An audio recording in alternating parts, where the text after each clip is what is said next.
And then I was living in a halfway house with a bunch of women, right? So like me, and like I want to say three other women at the time. One, two, three, four other women at the time. And I had been living with these women for like 5 months at this time, probably. It's like I built a relationship with them, like this like bond and this friendship. And I left the house one day, and like my roommate, she was like older, but she was like a mother figure to me, like she was like that mom to me while I was there, made sure that I ate, like left candy on the counter. Yeah. Um, she left, or I left during the day and said bye to her, and I knew something was off with her. She had like thrown out my toothbrush or something, and I was like, "Hey, you threw out my toothbrush," and she was like, "Oh, I'm sorry, I'll get you a new one." And I left. I went to go get a tattoo. It was St. Patrick's Day. I came back home and found her dead. So she had died of an overdose, and I had no way to deal. I had no way to deal at that point in time. I ended up sleeping like on a park bench or something. Like, I don't even remember, but I was just like out of my mind. I went, I didn't use, I wanted to. I remember walking by a gas station and looking at the alcohol and being like, that looks really good right now, like that night. But I didn't that night. I ended up getting a job like a couple days, or maybe it was while this was going on. I already had this job, but like I was working at a pub and I Okay. was serving alcohol. I'm a sober person serving alcohol.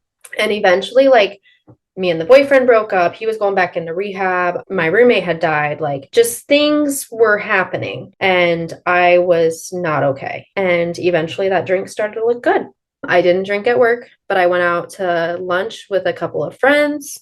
And one of those friends from rehab had relapsed. And I had didn't have my fake ID anymore because like when I got sober, I cut it up as like a I'm done drinking. I'm 20 at the time. I still wasn't even of the legal, or I was Oh 19 my at the gosh. time. I Yeah. forgot about that. Yeah, I was like 19 or 20. So I still wasn't even at the legal age to drink, and I'm already in rehab. I just remember like going out to this restaurant with them, and he ordered a drink. And then I was like, man, I can order a drink right now. Like, if God doesn't want me to drink and he thinks I'm an alcoholic, they're not going to serve it to me because I don't have my ID. Like that was my Wow. like justification. Yeah. My justification for it. My sponsor texted me at the time and was like, "Hey, do you want me to pick you up? I'll pick you up wherever you are and we can go to a meeting." And I was like, "No, I'm okay. I'm out with friends." Took that drink, and then next thing you know, I'm taking shots at the bar. And then next thing you know, I'm running through Pompano looking for drugs.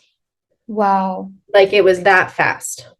You know what this makes me think of too is how we're never put in a situation where God doesn't give us a way out.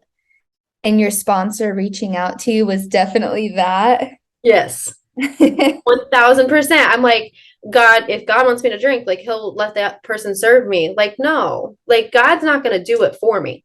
Yeah. God's not going to do it for me. I have to be able to resist the temptation and trust what he puts in front of me, Yeah. and like he put that in front of me. That guilt that was in me, that was God. That was God saying, hey, like maybe you shouldn't do this. Yes. Yes. So I started drinking in Pompano. I come home, my house, like the person who owned the house, who I loved so much and had so much respect for, gave me a breathalyzer as soon as I walked in the door. That was another God moment. She was like, "Hey, I think you've been drinking." And I was like, blew into it. And she's like, "You have something to tell me?" And I was like, "Yeah, I'm a little drunk." And she was like, "Okay, well, you can't stay here unless if you want to go back into inpatient." And I said, "Not going to do that." So I was going to go grab my things. And she was like, "I'll let you stay here. I'm gonna let you stay here." Like, but like it's really against the rules. And she let me stay there. Another God thing, like she was giving me that inch, that Yeah. little bit that I needed to like get back on track. Mm. Um, but at that point, like once you put that drink in you, like it's like I put that drink in me, and then all the like ways to get out of it wasn't a thought, like it was just the next drink, the next drink, Yeah. the Yep. next drink. Like that obsession of the mind. It was so, so bad. So I ended up saving up some money and booked a flight to go back to Indiana because I don't know how to use in Florida, You like don't have the next. yeah, I don't have the connects. Yeah. Pompano's a little sketch. And I was like, I'm not trying to do that. I'm going to go back to where I know I can manipulate and get my way. Yeah. So I went back to Indiana, used for a week before I lived in this like house, like that was basically a crack house, like lived in this house and used for a week before I even told my family I was home. And then I went to my mom's house, ripped all the tags off my luggage like a week later and was like, "Hey mom, I'm home." Like, and like I was surprising her. Like I had just gotten Uh-huh. off the plane and I had not, and she knew. And a few days later I got kicked out.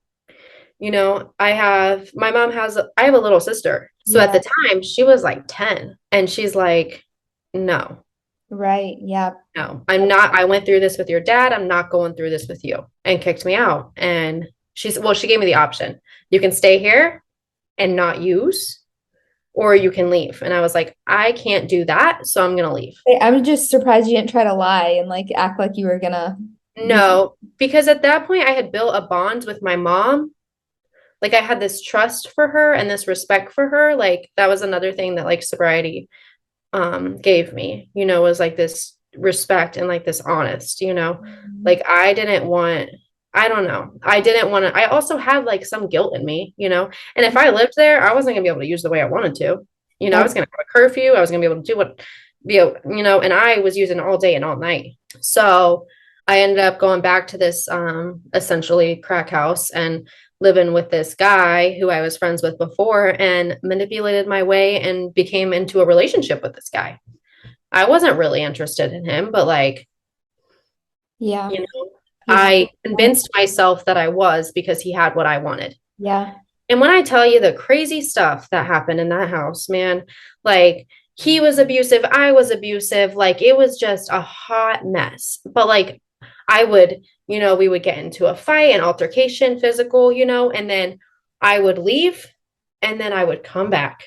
Like I can blame it all on him, but like I was chasing it just as much as he was giving it. Yeah. My relapse only lasted 1 month. 1 month and like a few days. And I had hit all of the bottoms that I thought I never would.